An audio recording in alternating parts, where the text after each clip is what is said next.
हम उसको स्वीकार कर लेते हैं। जब तक हम हृदय से भगवान को स्वीकारें नहीं तो भगवान हमको कैसे स्वीकार करेंगे। मंदिर में जाकर ये कह दें कि भगवान हम आपके हैं और घर में आकर बच्चों से कहें कि हम केवल आपके हैं, तो ये दोहरी बात हो गई।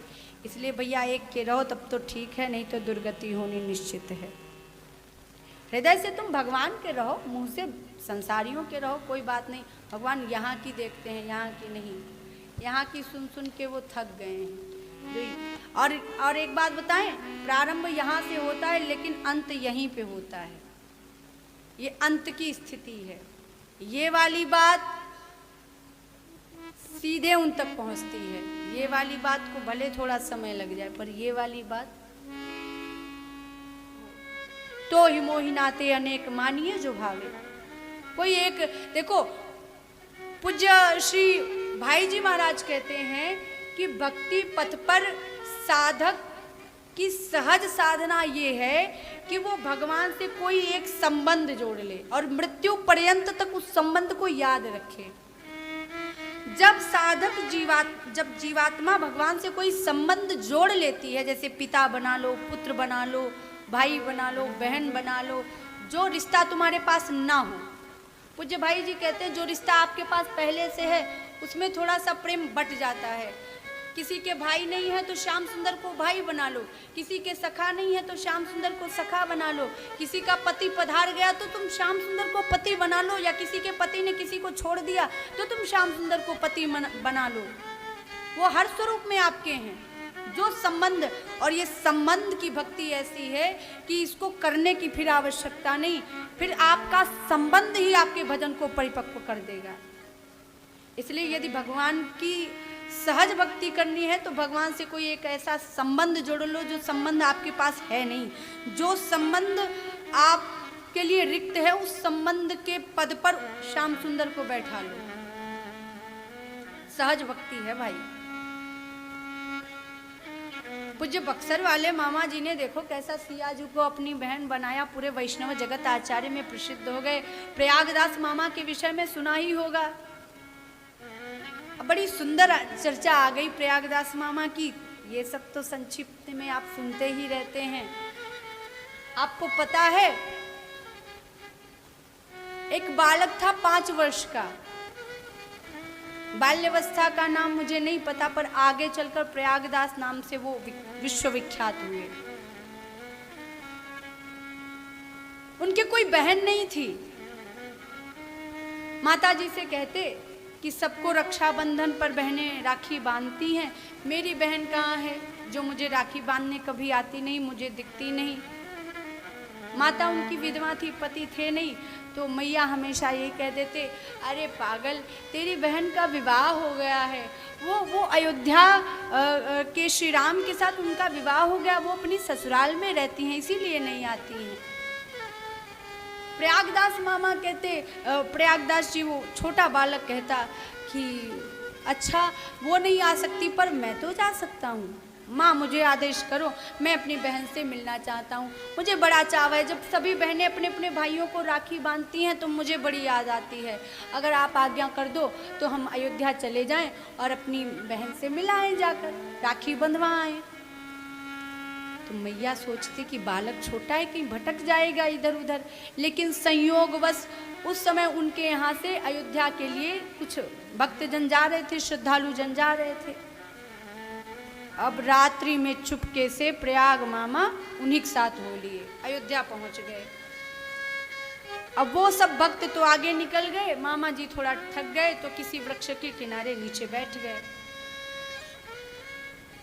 अब इनको ना तो नाम पता है, केवल सियाजू हैं और राम जी हैं, इसके अलावा कहाँ घर है, कैसी व्यवस्था, कुछ नहीं पता। अब ये अयोध्या तो पहुंच गए। अब इन्होंने सोचा कि हमारी बहन कहीं यहीं रहती होगी, तो इन्होंने पूछना प्रारंभ किया, भैया हमारी बहन यहाँ अयोध्या में सियाजू हैं और उनके पति का नाम राम जी है, कोई पता जानता हो तो हमें बता दे, हमको अपनी बहन से मिलना है। तो संत जन देखते तो सोचते बालक है, अच्छा भाव है, तो बता देते कि इस मंदिर में चले जाओ, उस मंदिर में। पर बालक को ऐसे देखकर कहाँ आनंद आने वाला, उसके हृदय में तो अलग छवि बनी। उन्होंने ये थोड़ा ही सोचा कि ऐसे जाएंगे, पट खुलेंगे, दर्शन कर लेंगे, आरती ले लेंगे और चले आएंगे। उनको तो प्रत्यक्ष मिलना था। और मंदिरों में जाते सारे मंदिर उन्होंने ढूंढ डाले, पर उनको वो सियाजू नहीं मिली जो सियाजू की छवि उन्होंने अपनी माता के कहे अनुसार हृदय में बना रखी थी। अब तो एक वृक्ष के नीचे बैठ गए, बोले हे भगवान, मैं इतना छोटा इस इतने बड़ी अयोध्या में अपनी सियाजू को, अपनी प्यारी बहन को कैसे ढूंढ पाऊंगा। अब तो देखो कहते हैं किसी की ठाकुर जी से जो मिलना चाहता है, ठाकुर जी भी उससे मिलना चाहते हैं। भक्त अगर भगवान से मिलना चाहता है तो क्या भगवान उनसे नहीं मिलना चाहते? भगवान भक्त से मिलना चाहते तभी भक्त भगवान से मिलना चाहता है। किसी से उनकी मंजिल का पता पाया नहीं जाता। जहां मैं हूं फरिश्तों का वहां साया नहीं जाता।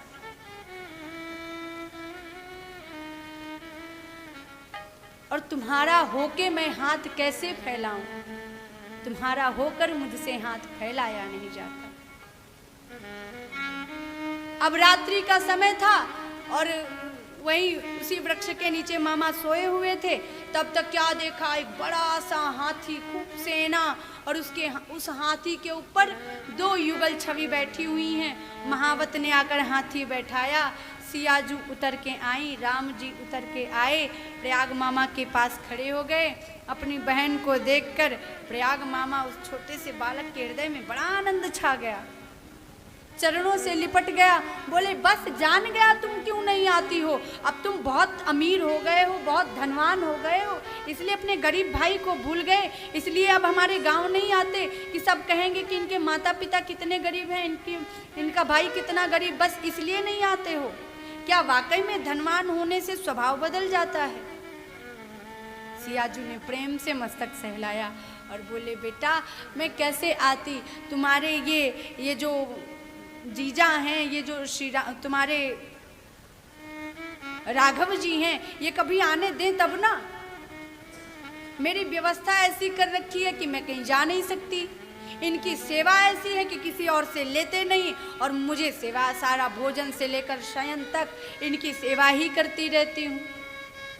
बहुत सेवा का कार्य रहता है, इसलिए मुझे अवकाश नहीं मिला, पर इस बार क्षमा कर दो, जब बुलाओगे चली आऊँगी। प्रयाग मामा ने कहा ठीक है, इस बात को याद रखना। अब दोनों युगल छवि जैसे आई थी वैसे ही हाथी पर सवार हुई और धीरे धीरे धीरे कुछ दूर जाकर सेना लुप्त हुई। वो झांकी आंखों से ओझल हो गई। अब प्रयाग मामा खड़े खड़े उचक उचक कर देख रहे हैं, इधर से आए थे, इसका मतलब इधर ही घर होगा, इधर से ही आए थे, इधर ही घर होगा। थोड़ा आगे चले, चलते चलते चले गए, कहीं कुछ नहीं। चलते चलते थक गए, सरयूजू का किनारा मिला, वहाँ किसी संत की कुटी थी, तो वहीं पास जाकर बैठ गए। संत ने इनको देखा। अब देखो संत के हृदय में दया आई, छोटा सा बालक है, कहीं उन्होंने सोचा ये भटक गया है। पूछा बेटा कौन हो, परिचय बताओ अपना। तो इन्होंने बताया कि हम सीता जी के भाई हैं और हमारी बहन का यहीं अयोध्या में विवाह हुआ है जी, और राम जी हमारे जीजा लगते हैं, अभी मिलकर गए हैं और अब हम घर लौट जाएंगे। बस ये है कि आए तो कई लोगों के साथ था, जाना कैसे है ये समझ में नहीं आ रहा, मुझे मार्ग नहीं पता है। बोले क्या भूख लगी है? बोले भूख तो लगी है पर व्यवस्था नहीं। बोले तुम चिंता मत करो, कुटिया में बैठो, हम अभी भिक्षा करके लाते हैं। अब वो संत जैसे ही कुटिया से बाहर निकलते वैसे ही 2 बहुत सुंदर युवतियां स्वर्ण की थाल में सुंदर सुंदर व्यंजन लेकर खड़ी हुई हैं। संत से बोली कि आपके यहाँ जो बालक है उसके लिए ये भोजन आया है। अच्छा, संत समझ गए कि जो संबंध इन्होंने स्वीकार किया है, देखो जीवात्मा जब तक संबंध ठाकुर जी से स्थापित करती है ये सामान्य बात है, लेकिन जब वो संबंध लोग जानने लगे तब समझ जाओ कि अब किसी ने पूछा कि हमने राघव जी को अपना भाई मान लिया या हमने सियाजू को अपनी बहन मान लिया, तो ये कैसे जाने कि हमने उनको बहन माना है, उन्होंने हमें माना है कि नहीं माना है। तो किसी वैष्णव ने बड़ा सुंदर उत्तर दिया कि जब तुमको लोग उनके परिचय से जानने लगे, तब ये समझ जाना कि उन्होंने तुम्हारे संबंध को स्वीकार कर लिया है। जिसे पूज्य श्री बक्सर वाले मामा जी, पूरे संपूर्ण वैष्णव जगत में सारे संत उनको मामा जी ही कहते हैं, क्योंकि उन्होंने जो रिश्ता स्थापित किया वो सियाजू ने स्वीकार किया। थाल आई, भोजन किया, बड़ा ऐसी प्रसादी तो कभी साक्षात सीता मैया ने अपने भाई के लिए अपने हाथों से बनाकर भेजी थी। ऐसी सुंदर सुगंधी, ऐसा स्वादिष्ट प्रयागदास मामा ने कभी खाया नहीं था। बहुत दुबले पतले थे, ऐसा लगता था मानो हड्डियों का ढांचा हो, पाते ही सारा शरीर पुष्ट हो गया, जैसे कोई राजकुमार हो, ऐसा स्वरूप हो गया। अब बोले बाबा अब तो हम घर जाना चाहते हैं। राघवेंद्र सरकार की माया से चलते चलते थोड़ा थके, कहीं किसी वृक्ष के नीचे आश्रय लिया, सोए और इनकी आंखें खुली अपने गांव में। अपनी माता जी के पास गए, सारी कथा कह सुनाई तो माता जी को आश्चर्य नहीं हुआ। मैया ने सोचा कि किसी ने दया करके और चलो बालक तो आ गया ना, बहुत परेशान थी कि कहाँ चला गया, पर मन में संतोष हुआ कि हमारा बालक सुरक्षित आ गया। अब प्रयाग बालक तो निश्चल निष्कपट, उनको थोड़ी पता कि ये विश्वास नहीं करेंगे। जैसी जैसी जो घटना हुई सब प्रयागदास मामा ने अपनी माता जी को बताई। माता जी ने कहा ठीक है बेटा, बहुत अच्छी, तुम पर भगवान की बड़ी कृपा है और ऐसे ही भजन करो और तुमको भगवान मिलेंगे। अब जिसने बाल्यावस्था में ही श्री राघवेंद्र सरकार और सियाजू को देख लिया, उसका जीवन दिनचर्या कैसी होगी। बोले सुबह से नाम जप करते, अपना स्नान ध्यान करके नाम जप करते, और कहीं कथा होती दौड़कर वहां पहुंचते और कथा सुनते। एक दिन महाराज कहीं कथा सुनने गए तो उस कथा में राघवेंद्र सरकार के वनगमन की कथा चल रही थी। अब प्रयागदास मामा को थोड़ा ही पता कि ये कथा कर रहे हैं, और ये बहुत पहले त्रेता युग में हो चुका है। उनको ऐसा लगा कि अभी अभी कैकेयी माता ने सियाजू को, लक्ष्मण जी को और हमारे जीजा को अयोध्या से बाहर निकाल दिया है और कहीं जंगल में भेज दिया है। अब प्रयागदास मामा घर दौड़े दौड़े आए, बोले मैया जल्दी व्यवस्था करो और मुझे 3 चारपाई चाहिए, 3 गद्दे चाहिए, 3 तकिया चाहिए, 3 खड़ाऊ चाहिए। हमारे राघव जी और हमारी सीता मैया इतने सुकोमल हैं, तुमको पता नहीं, मैंने तुम्हें बताया था ना कि वो हाथी पर बैठकर आए थे, चारों तरफ से दास दासियां घेरे थे, वो नंगे पैर कैसे जाएंगे। और वो संत महात्मा बता रहे थे कि राघवेंद्र सरकार नंगे पैर निकले हैं, तो उनके लिए इतनी व्यवस्था करनी है, कम से कम 1 चारपाई तो होनी चाहिए शयन करने के लिए। कहाँ राजकुमार और कहाँ जंगल का वातावरण। मैया ने कहा कि बेटा परेशान मत हो, सारी व्यवस्था उनकी हो जाएगी, आगे कोई ना कोई कर ही देगा। बोले हाँ कैसी बातें करती हो मैया, बहन हमारी, जीजा हमारे, कोई दूसरा क्यों व्यवस्था करेगा, पहले हम ना व्यवस्था कर दें उनकी। मैया ने इतना गंभीरता से लिया नहीं। प्रयागदास मामा अपने नगर के सीधे सेठ के पास पहुँचे, बोले इतना इतना हमको व्यवस्था करके दो, आकर हम लौट आएंगे। अब देखो इनकी भक्ति को तो सब जानते थे, भाव दशा की बात। सेठ ने 3 चारपाई, 3 गद्दे, 3 तकिया और बढ़िया खड़ाऊ बनवा कर दे दी सुंदर। प्रयागदास मामा 1 चारपाई के ऊपर एक तीनों चारपाई ऊपर नीचे करके सर पे रखे, उसके ऊपर 3 गद्दे, उसके ऊपर 3 तकिया, उसके ऊपर सब तीनों की चरण पादुकाएं, और चल पड़े चित्रकूट की ओर। देखो भाव दशा देखो, चले जा रहे हैं और उनको इसका भान नहीं है कि मेरे ऊपर कितना बोझा लदा हुआ है। बस वो इस प्रसन्नता से जा रहे हैं कि हमारे जीजा, हमारी बहन और हमारे लक्ष्मण जी इन खड़ाओं को पहनेंगे, इस पर शयन करेंगे, उनको कितना आराम होगा, उनको कितना सुख होगा। भगवान की सुख के लिए उनको अपने इस बोझे का तनिक भी भान नहीं। और भगवान की कृपा से चित्रकूट पहुंच गए। अब वहां बुला रहे हैं, टेर लगा रहे हैं। अब भक्त जो कह दे वो तो असंभव हो ही नहीं सकता। भक्त की जिह्वा से निकला नहीं वाक्य की सिद्ध हो गया। प्रयागदास मामा बुला रहे हैं और ये तीनों लोग वृक्ष के पीछे से निकल के आ गए। पहले तो प्रयागदास मामा ने खूब खरी खोटी सुनाई कैकेयी मैया को। और कैकेयी मैया को खरी खोटी सुनाई सो सुनाई राम जी को। बोले तुम तो राजकुमार हो, मानो ये भोली भाली है, इसको अकल नहीं है, तुम क्यों लेकर चले आए जंगल में? यहाँ शेर बाघ चीते रहते हैं, कहीं कोई क्षति हो जाए तो निकल पड़े खुद भी और मेरी बहन को भी लेकर आए। अरे इसको तो अयोध्या में छोड़ के आते। सियाजू ने कहा कि ये मुझे लेकर नहीं आए, मैं अपनी स्वेच्छा से आई हूँ। ये बार बार मुझे वहीं रोक रहे थे, तुम इन पर चिल्लाओ नहीं, इन्हें डांटो नहीं, मैं अपनी स्वेच्छा से आई हूँ। प्रयागदास मामा ने कहा चलो ठीक है, कोई बात नहीं, पर जो सामान लेकर आए हैं इसे स्वीकार करो।